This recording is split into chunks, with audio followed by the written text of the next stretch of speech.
Mesdames et messieurs, bonsoir. Quel honneur pour nous ce soir d'accueillir à la Cinémathèque québécoise l'un des plus grands cinéastes du cinéma contemporain, une figure de proue dans l'histoire des films, face à un cinéma d'auteurs convenus, ronflant.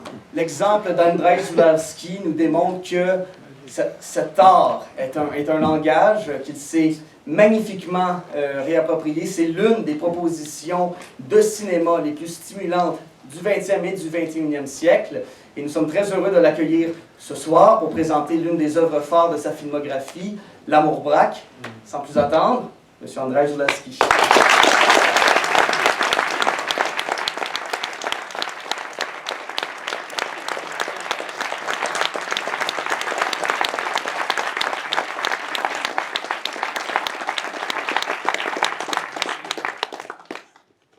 Merci, c'est avec beaucoup de bonheur que je voudrais vous montrer ce film. Mon histoire est compliquée. Je suis polonais, j'ai fait mes premiers films en Pologne. J'ai été fichu à la porte par les communistes parce qu'ils n'aimaient pas ce que je faisais. Je suis allé en France parce que j'avais fait des études en France et donc je connaissais la langue déjà, ce qui est un très bon point pour un émigré. Et après 3 films, je crois, j'ai pu faire celui-là, c'est-à-dire L'Amour braque, avec beaucoup de liberté. J'ai même persuadé des producteurs absolument charmants, mais totalement incultes, ça arrive souvent, qu'un texte de Dostoïevski, était une bonne matière à filmer. J'ai réussi à les persuader, je ne pense pas qu'ils étaient très heureux au bout. Encore que le film a relativement très bien marché, moins bien que La femme publique que j'avais fait avant, évidemment, puisque c'était l'histoire d'une jeune fille délurée qui veut être actrice. Donc là, c'est complexe. Et pourquoi j'aime ce film un peu particulièrement? Parce que j'avais réussi à réunir en un seul film 3 choses extrêmement importantes pour moi. C'est-à-dire le texte de base qui est venu de Dostoïevski, mais évidemment adapté à la réalité française, ça peut avoir avec la littérature russe. Néanmoins, Dostoïevski était pour moi un des personnages les plus importants de ma vie, intellectuellement, si j'ose dire. Donc ce qu'il voulait dire par là, c'est-à-dire un innocent qui arrive dans une société plus ou moins corrompue, provoque encore plus de dégâts. Et je ne suis pas croyant du tout, mais c'est l'histoire de Jésus-Christ qui n'a fait que des misères, enfin, à tout le monde. Ça continue. Hein? Bon, ça c'était la première raison, donc le texte. La deuxième, c'est que j'ai pu pour la première fois faire jouer dans ce film quelqu'un qui est devenu d'une aussi grande importance que Dostoïevski dans ma vie, c'est d'ailleurs Sophie Marceau, avec qui j'ai eu un enfant, nous sommes restés longtemps, et j'ai vu quelque chose qui est rarissime mais extraordinaire pour un metteur en scène, c'est-à-dire comment un enfant, en quelque sorte encore, joufflu, pas très à l'aise dans sa peau, devient lentement une actrice, une vraie actrice. Et ça, j'ai pu le suivre encore avec un film ou 2 derrière. J'ai toujours pensé que Ingmar Bergman a beaucoup de chance parce qu'il pouvait suivre ses actrices depuis le très jeune âge jusqu'à la vieillesse. Et ce constat, si vous voulez, des vies qui se passent dans le temps, et des talents qui se développent, et ensuite des vies qui se fanent, c'est quelque chose de prodigieusement troublant et touchant. Et c'est formidable de pouvoir faire ça. Alors, je ne peux plus faire ça avec Marceau, qui devrait vieillir très vite, mais je le regrette. Mais c'est comme ça. Mais en tout cas, ça, c'était la deuxième raison. Et la troisième, c'est que ce que ce film veut dire, ce n'est pas prêcher, ce n'est pas une philosophie mise à l'écran avec beaucoup de mots. Au contraire, c'est un film de gangster, c'est un film qui va vite. C'est un film tourné d'ailleurs dans un argot très parisien qui parfois, je me souviens encore, même aux Parisiens un peu comme ça, n'est-ce pas, est incompréhensible. Je me souviens de séances dans les salles des Champs-Élysées où un tas de gens un peu huppés qui disaient « mais qu'est-ce qu'il vient de dire là ?» Alors j'espère que vous n'êtes pas dans cette catégorie.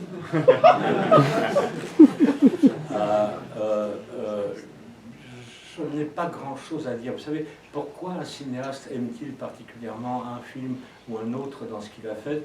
Ça restera toujours mystérieux. Je pense que c'est justement une liaison, une coïncidence entre sa vie privée, sa vie intellectuelle, c'est-à-dire de quoi il se nourrit pendant toutes ces années, et puis finalement cet extrême bonheur de pouvoir flanquer une caméra devant et de juste faire un film, mais avec toute la passion, l'énergie que ça demande.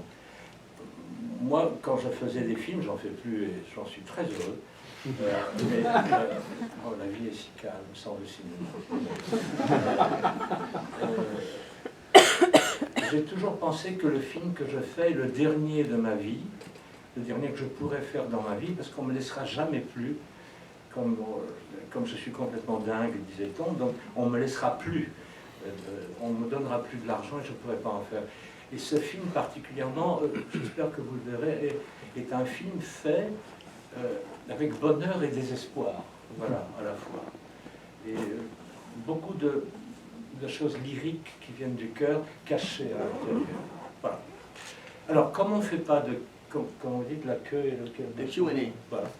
Ou en français, la session de questions et réponses. Voilà. On ne fait pas de Q&A au bout, parce que je ne pense pas que ce soit une très bonne formule, puisque, comme je disais l'autre jour, ceux qui ont aimé le film vont plutôt aller penser tranquillement avec une bière ou un café à la main, éventuellement une cigarette, et ceux qui n'ont pas aimé seront partis avant, donc c'est pas la peine. Mais si là, vous avez envie, qui que ce soit, de poser n'importe quelle question, de me demander quoi que ce soit, c'est avec grand plaisir, et sinon, on va juste voir le film, c'est comme vous. Des questions pour M. Zulawski. Qu'est-ce que ça signifie le mot braque à vos yeux? Le mot exact, c'est... vous savez, il y a des chevaux qui paraissent extraordinairement, formidablement beaux et marchant génialement et courant d'une très belle manière. Mais si vous les observez un peu plus attentivement, vous verrez qu'il y a toujours une patte, qu'il y a quelque chose où ça ne va pas. Elle traîne un peu, elle est un peu gauche. Et ça s'appelle dans le langage, surtout du 18e français, c'est un cheval braque. Donc c'est amour et braque. Oui, ça serait peut-être ça aussi le mot. J'avais une lettre à vous remettre, est-ce que je pourrais? Merci, monsieur. Il y a un timbre dessus. Je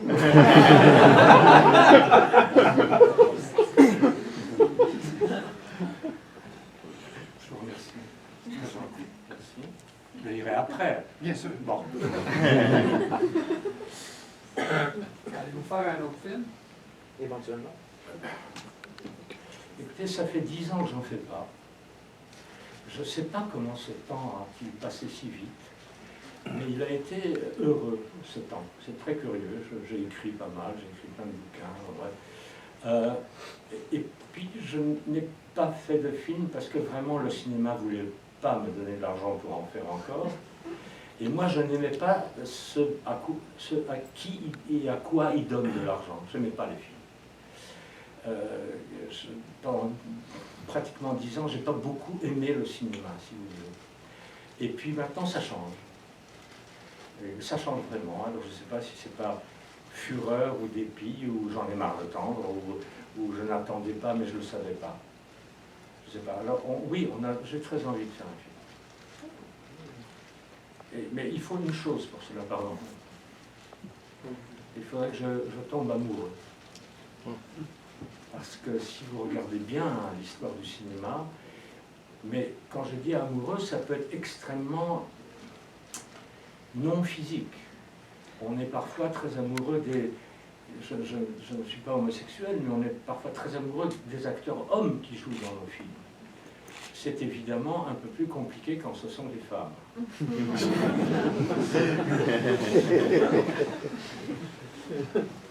Oui. Vous dites que les choses ont changé dans le cinéma. Est-ce que vous pensez à des films récents qui vous viennent en tête pour donner l'exemple? Non, au contraire même, parce que je ne pense pas que le bon chemin pour un cerveau, c'est d'essayer d'imiter ou de se rapprocher de quelque chose qui a été fait. Ça, c'est le mauvais truc. C'est-à-dire que, mais vous avez raison en ceci que les gens qui financent les films aujourd'hui, que ce soit des petits films faits par des jeunes ambitieux, comme on a vu ici, ou ce sont des films à gros budget, si vous dites au producteur, tu sais, et vous donnez un titre, n'importe lequel, ça sera un tout petit peu différent, mais en fait, c'est ça. Ils seront heureux parce qu'ils savent dans quoi ils vont, sur quoi ils misent. Et la référence est très importante pour eux. Et je crois que ça tue le cinéma terriblement. Donc les films, dans les catégories différentes, mais néanmoins qui se tiennent, dans chaque catégorie, les films se ressemblent. Les films à effet ont des effets qui se ressemblent, quoi qu'on dise.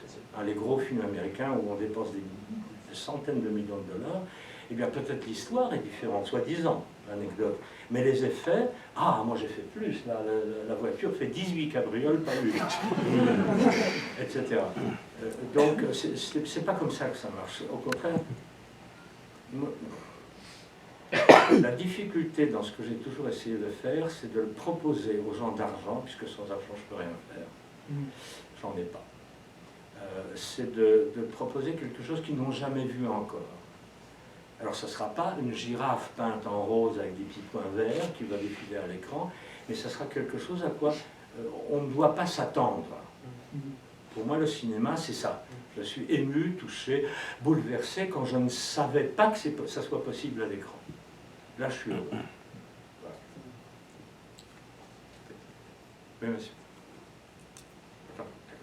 Marc, Oui, en fait, j'étais curieux de savoir parce que pour moi, la grande qualité de votre travail, c'est que vous avez fait sortir le meilleur de beaucoup d'acteurs. J'ai découvert Lambert Wilson avec vous, Valérie Caprisquet, son premier rôle, n'a jamais été à l'égal de ce qu'elle a fait avec vous.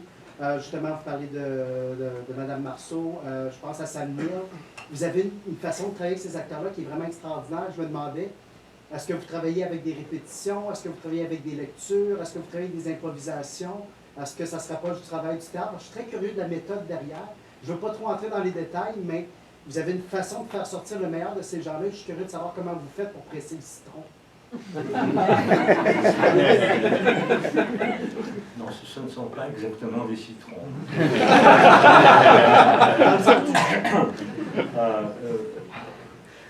Monsieur, est-ce que vous serez très fâché si je ne vous réponds pas? Gardez le secret. Parce que ça, c'est quelque chose qu'on apprend lentement, qu'on pratique par la suite, qu'on essaye de développer, et ça touche à des régions du corps, et si j'ose dire de l'âme, je ne sais pas comment l'appeler autrement, humaines, qui vont très très loin. Qu'est-ce que fait un curé devant un autel? C'est un acteur. La messe est un spectacle joué. L'actorat vient de ce qu'on appelle le sacré. Les premiers acteurs, c'est les chamans, ou ceux qui pratiquent le voodoo, ou le candomblé au Brésil. Ce sont des acteurs. Alors, qu'est-ce que c'est que jouer? C'est en effet une question extrêmement importante, extrêmement grave, et comment vous dire, extrêmement joyeuse. L'homme qui joue, pourquoi un enfant joue et ça vous fait sourire? Mais pourquoi joue-t-il? Il pourrait ne pas jouer. Hein? Qu'est-ce que c'est que ce truc abstrait? Bon. Alors là, on se lancerait dans une discussion jusqu'à demain matin. Bon, on ne va pas se lancer là-dedans. Mais par contre, d'abord, il faut choisir, pour répondre d'une manière réaliste à votre question, il faut choisir des gens qui peuvent vous donner quelque chose et vous reconnaissez leur talent, et vous pensez que vous pouvez les aider à être au mieux d'eux-mêmes, à donner tout ce qu'ils ont en eux. Si c'est des vrais acteurs, ils ont un tas de trucs en eux. Si c'est des faux, c'est pas faux, comment dire, 80% de gens peuvent être acteurs. Et en vérité, 100%. Seulement, il y a ceux qui sont devenus trop coincés par la vie, l'école. Voilà, dès l'école, on leur dit non, non, ne peins pas. Alfred, non, le ciel n'est pas vert, il est bleu. Alors pourquoi tu peins un ciel vert? On les carapaçonne dans quelque chose. Et la première chose, c'est de pouvoir rencontrer des gens qui veulent ou qui ont déjà jeté cette carapace. Ils sont libres. Ils vous disent, voilà, moi je peux jouer. Alors qu'est-ce que je dois jouer? Et c'est là où le metteur en scène, évidemment, est prépondérant. Mais le metteur en scène ne peut pas rendre quelqu'un qui n'a pas cette volonté en lui bon acteur. Il ne peut pas. La matière, déjà, doit être là. Et donc nous nous entendons entre gens qui veulent la même chose. Ah, comme je vous ai dit, à part ça, je ne vous raconterai pas les terribles séances de vaudou où je torture.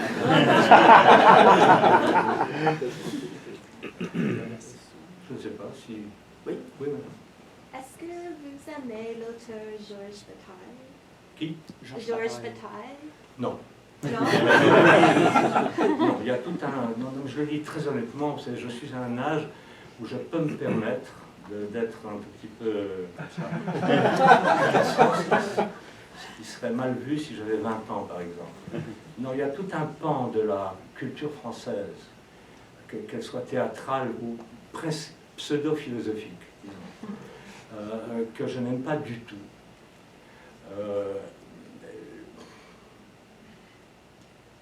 J'aime beaucoup les fous, les cinglés, pour la bonne cause. On les appelait les fous de Dieu autrefois. Mais ils sont beaucoup plus sexués que saints. S-A-I-N-T. J'aime mieux les saints.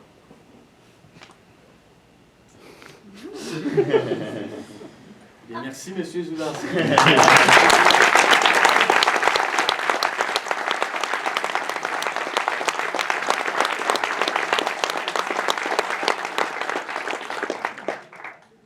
Essayez d'être attentif.